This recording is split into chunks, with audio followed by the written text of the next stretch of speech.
নলবাৰী জিলাৰ টিহুৰ ৰাজচক্ৰৰ অন্তৰ্গত দীপ্তা জাৰিয়াপাৰ গোসাইঘাট খেলপথাৰত আজি দিনজোৰা কাৰ্যসূচীৰে দ্বিতীয় বাৰ্ষিক সাংস্কৃতিক অনুষ্ঠানৰ আয়োজন কৰা হয়।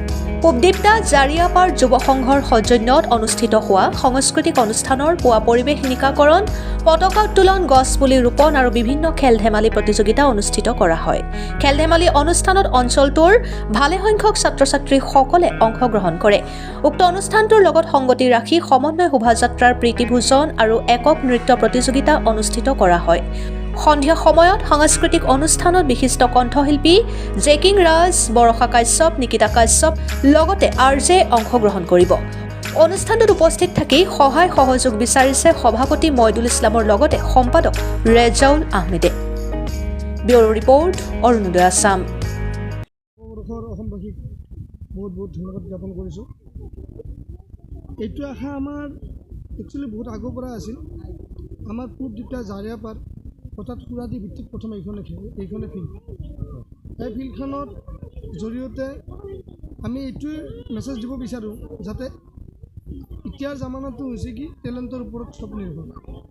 এই ফিল্ডখন যাতে সুচাৰুৰূপে ভালকৈ ঠিক কৰিব পাৰোঁ, ইয়াৰ পৰা যাতে আমাৰ গাঁৱৰ ভিতৰত থকা টেলেণ্টবিলাক যাতে আমি অনুভৱ কৰিব পাৰোঁ, দেখাই দিব পাৰোঁ যে গাঁৱৰ মাজতো টেলেণ্ট থকা ল'ৰা বহুত আছে। এইবোৰ আমি প্ৰকাশ কৰাৰ কাৰণে সাংস্কৃতিক সন্ধিয়াৰ জৰিয়তে, বিভিন্ন খেলা ধূলাৰ জৰিয়তে আমি কাৰ্যসূচী লৈছোঁ হাতত। আৰু এই কাৰ্যসূচী এইবাৰ দ্বিতীয় বাৰ্ষিক কাৰ্যসূচী এইখন। ফাৰ্ষ্টটো মই এইখন ফিল্ডৰ নামত মই বহুত ঘূৰিছোঁ। পঞ্চায়তৰ পৰা আমাৰ য'ত স্থায়ী MLA আছিল ভূপেন বড়ো ডাঙৰীয়া, তেখেতৰ পৰা বহুত লিখা আনিলোঁ, বহুত কমপ্লেইন দিলোঁ, কিন্তু এইখনৰ ফিল্ডৰ নামত মই আজিলৈকে 1 টুকুৰা মাটিও পেলাব পৰা নাই। কিন্তু আমাৰ গাঁৱৰ আটাইবোৰ ল'ৰাই লগ কৰি কিনে মই নেক্সট বছৰ এইখন ফিল্ডত প্ৰতিটো 42 ডাম্পাৰ ইয়াত মাটি পেলাই গৈছিল। কোনো ৰাজনৈতিক পইচা দি নহয়, কোনো ফাণ্ডৰ পইচা দি নহয়, নিজৰ ব্যক্তিগত পইচা দি। কিন্তু এইবাৰো আমি চিন্তা কৰিছোঁ, আমি চৰকাৰক অৱগত কৰিছোঁ, আমি যদি এই ফিল্ডখনৰ মন্ত্ৰী মহোদয়সকলে, MLA সকলে যাতে দৃষ্টিগোচৰ হয়, যাতে এই ফিল্ডখনৰ ক্ষেত্ৰত অলপ যাতে আমাক সুবিধা কৰি দিয়ে যে, কাৰণ এই ফিল্ডখনত প্ৰত্যেকবাৰ ফুটবল খেল অনুষ্ঠান হৈছিল, কিন্তু যোৱা বছৰ আৰু এই বছৰ আমি ফিল্ডৰ অভাৱত আমি খেল অনুষ্ঠিত কৰিব নোৱাৰাৰ কাৰণে আমি কি কৰিলোঁ যে আমাৰ গাঁৱৰ ল'ৰাবিলাকৰ যাতে মন ডাউন হৈ নাযায়, সেইবাবে আমি স্কুল ভিত্তিত খেলা চলাইছোঁ। আজি ইয়াত বিভিন্ন ধৰণৰ খেল হ'ব, ভেকচন প্ৰতিযোগিতা হ'ব, দৌৰ খেল হ'ব, অন্যান্য বহুত খেল হ'ব। আৰু বিশেষ কৰি আকৰ্ষণীয় বস্তু এইটোৱে যে এইবাৰ আমি এই অনুষ্ঠানত আমি পইচা পাতি বিতৰণ নকৰোঁ।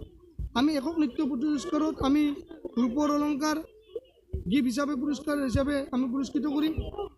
আৰু বহুতো এনেকুৱা কাৰ্যসূচী আমি হাতত লৈছোঁ, যি কাৰ্যসূচীৰ দ্বাৰা দি আমি এটা মেছেজ দিবলৈ বিচাৰোঁ যে এই ফিল্ডখনৰ ক্ষেত্ৰত অলপ যাতে আমাক সহায় কৰে।